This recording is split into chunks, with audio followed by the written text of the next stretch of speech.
नमस्कार दोस्तों, स्वागत है आपका आज की वीडियो में।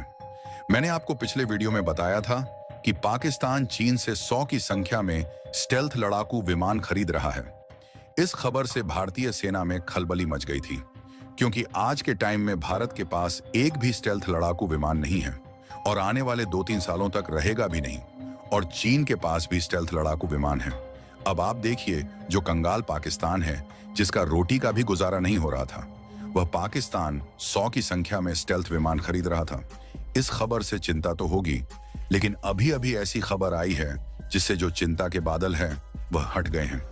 दरअसल आप अपनी स्क्रीन पर देखिए, अलग अलग मीडिया सोर्सेस के हवाले से रिपोर्ट निकलकर सामने आई है कि भारत एक बहुत ही ज्यादा हाईली सीक्रेट प्रोजेक्ट पर काम कर रहा है।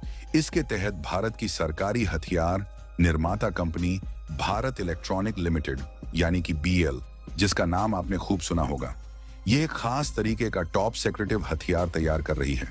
और यह हथियार है एक रडार, जिसका नाम होगा शस्त्र। जी हाँ, शस्त्र नाम का यह रडार होगा। और इसकी खास बात यह है, इसे स्टेल्थ टेक्नोलॉजी को काउंटर करने के लिए बनाया जा रहा है। यानी कि जैसे F-35 या Su-57 जैसे जो स्टेल्थ लड़ाकू विमान होते हैं, जो दुनिया के किसी भी डिफेंस सिस्टम या रडार सिस्टम को चकमा देकर किसी भी देश में अंधाधुन घुस जाते हैं, ऐसे ही टॉप लड़ाकू विमानों को डिटेक्ट करने के लिए इस शस्त्र नाम के टॉप रडार सिस्टम को डेवलप किया जा रहा है भारत इलेक्ट्रॉनिक लिमिटेड के द्वारा। और बताया गया है कि यह सब तैयारियां हो रही हैं पाकिस्तान के J-31 को काउंटर करने के लिए। दरअसल आपको पता ही होगा कि हाल ही में ऐसी खबरें आई हैं कि पाकिस्तानी पायलट इस समय चीन के अंदर ट्रेनिंग ले रहे हैं एक खास तरीके के लड़ाकू विमान J-31 की, जो कि एक स्टेल्थ लड़ाकू विमान है। जैसे कि अमेरिका का F-35 कुछ इसी प्रकार से चीन का ये J-31 है, जिसे अब चीन अगले साल से सप्लाई करना शुरू कर देगा पाकिस्तान को। और उसके बाद खतरा यह है कि पाकिस्तान की वायुसेना भारतीय वायुसेना से ज्यादा ताकतवर हो जाएगी।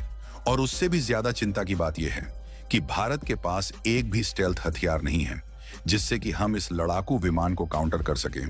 वहीं हमारे लिए डूब मरने वाली बात यह है कि पाकिस्तान जैसा कंगाल देश करीबन 100 से ज्यादा ऐसे ही स्टेल्थ लड़ाकू विमान खरीदने वाला है, कुछ सालों में अपनी वायुसेना में शामिल करेगा।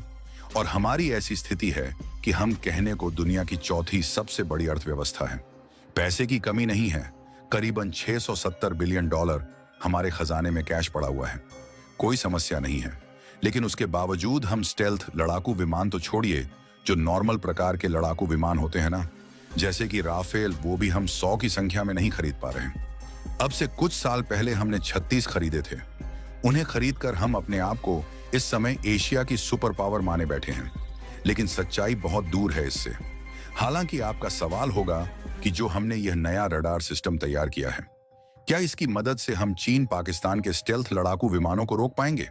तो देखिए, अगर हमारा यह शक्ति रडार सिस्टम 100% प्लान के हिसाब से तैयार हो जाता है ना, और हम एक एक लड़ाकू विमान को रोक भी लेते हैं, तब भी यह हमारी हार होगी।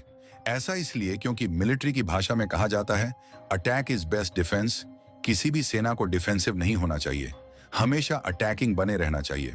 क्योंकि जब आप डिफेंसिव होते हैं तो कितना भी डिफेंस कर ले जमीन आप खोए, लेकिन जब आप अटैक करते हैं ना, तो भले ही आपके अटैक सफल ना हो, आपके हमले हल्के से विफल भी हो जाएं, इस बात की गारंटी है कि आप जमीन कब्जा जाओगे।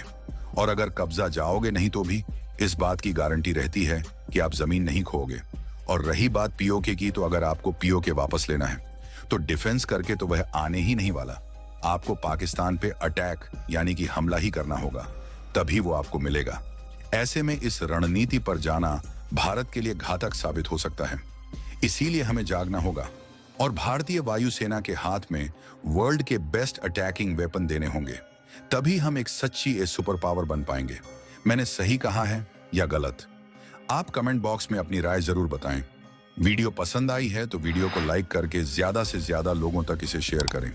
हम आपसे मिलते हैं नेक्स्ट वीडियो में। जय हिंद, जय भारत।